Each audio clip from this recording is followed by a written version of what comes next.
Welcome, my friends. This is a Lego Space Classic build experience, and it's none other. I think it is among the oldest in my collection, way back 1984, and it's still in my collection. Thanks to my parents for saving everything. It is set number 6824, the Space Dart, and it's a 48 piece classic that I played with hard for sure. It may not be the oldest. Again, I may have gotten like some of the like shovel buggies and diggers and transports, which are like what people really think of some of the original vehicles. I'm pretty sure I had some of those, or maybe I had a friend that had them, and I at least played with them, but I don't know if I ever had them in my collection. I don't have the instructions.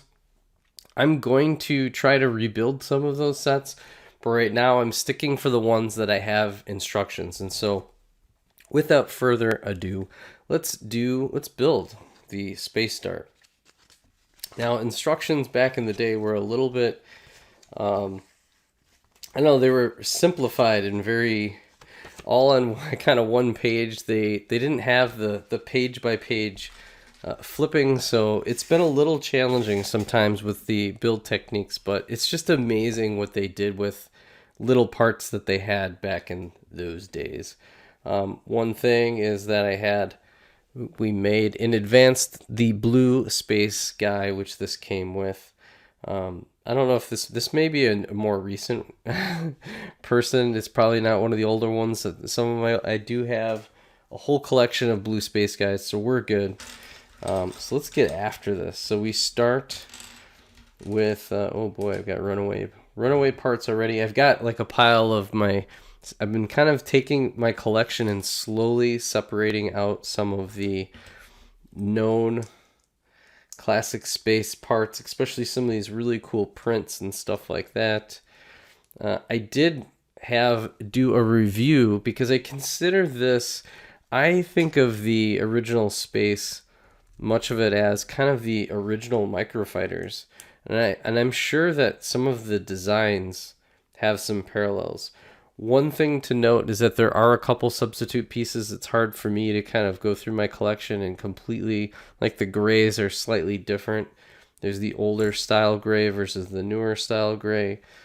Also, another thing that's really neat is that this style of part, you really didn't see it a ton, and now you're starting to see it come back a little bit, which is pretty neat.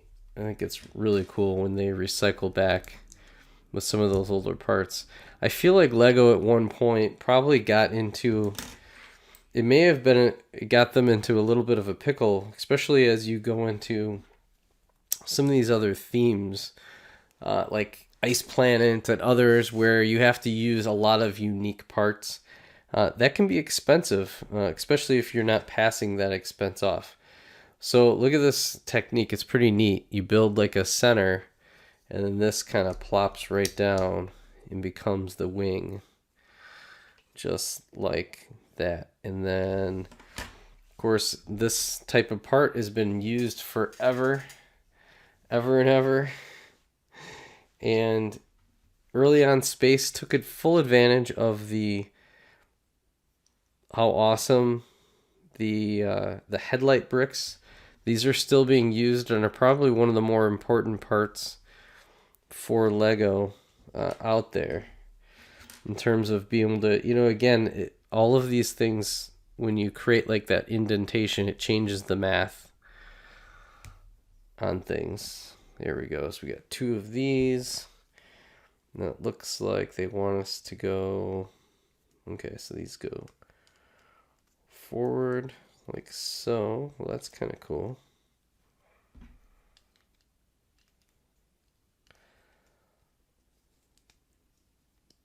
That's different. That kind of creates a nice sturdy. Now, I mean, that's one of the things that I always appreciated about some of these sets is how playable they really are.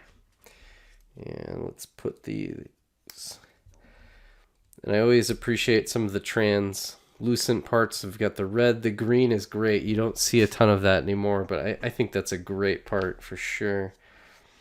And this does have a little bit of Technic, which makes it an interesting build. All right, here we go. And they go right. One step's got a big. Oh, okay. So we've got. And these, I don't think these are really made anymore. This is pretty unique.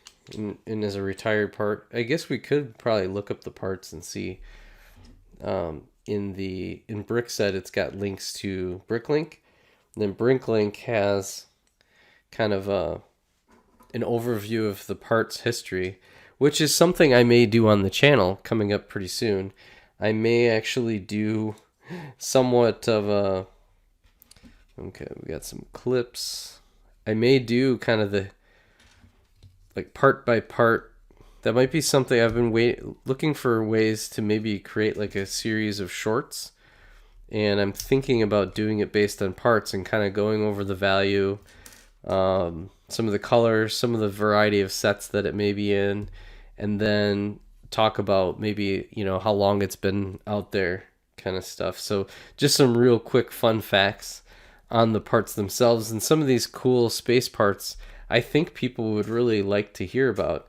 I mean, there may be some fun history on a plate or a tile or something like that, but I think some of these, parts that I grew up with that are like, wow, I haven't seen these in so long, could be pretty fun. And I'm sure the value on these things have gone like way up.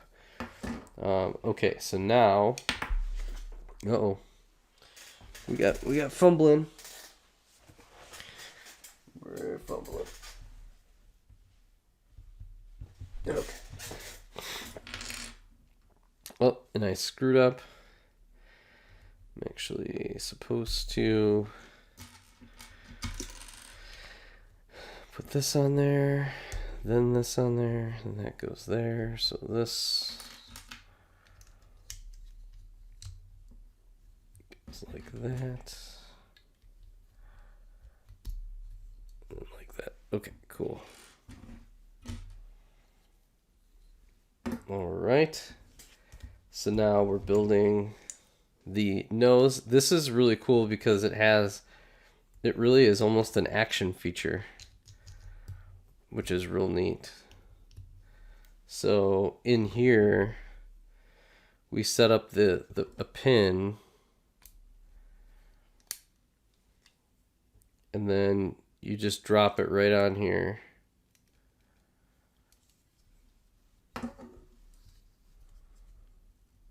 Like that.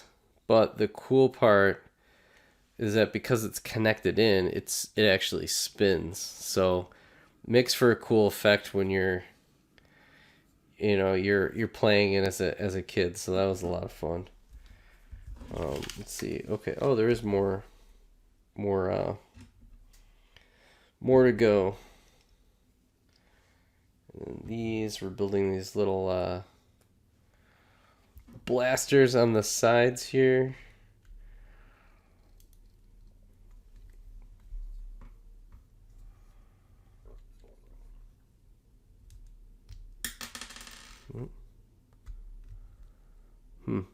They don't quite have the staying power like they used to. It feels it's kind of slappy.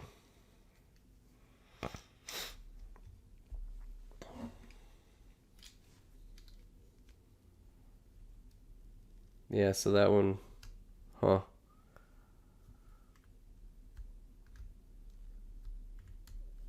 wonder if it's well, when you're dealing with older parts, things get a little loose. So that one's a little loose. This one went in pretty well. Just like that. You gotta put the dart, the needle on the dart. This does go on top. Okay, these parts do go on the end okay, so maybe this is more of an engine thrust in the back. So there's thrust in the back, the whole 9 yards. Of course, all of the space guys have to have a radio. It's goes with the territory. Nothing like a regular truck steering wheel in this thing. They couldn't put it like a panel. So there we go. The space dart, just so cool. doesn't really have a ton of play features, but ultimately, this sits really well and was just a great add to the fleet when you're playing around. And I'm sure there's so much you could do to kind of modify this, especially in modern times. If you were to look at a lot of the different parts, you could really create your own pretty cool space dart. So that's 6824, one of the oldest in my collection. I hope you love classic space as much as I do. Thank you so much for joining me on my building journey. Make sure to like and subscribe. I am building lots of classic space. I'm leading up to the build of the full Futron monorail, which I'm really excited about. So I hope you can join me on that journey, and we'll catch you on the next build experience. Bye for now.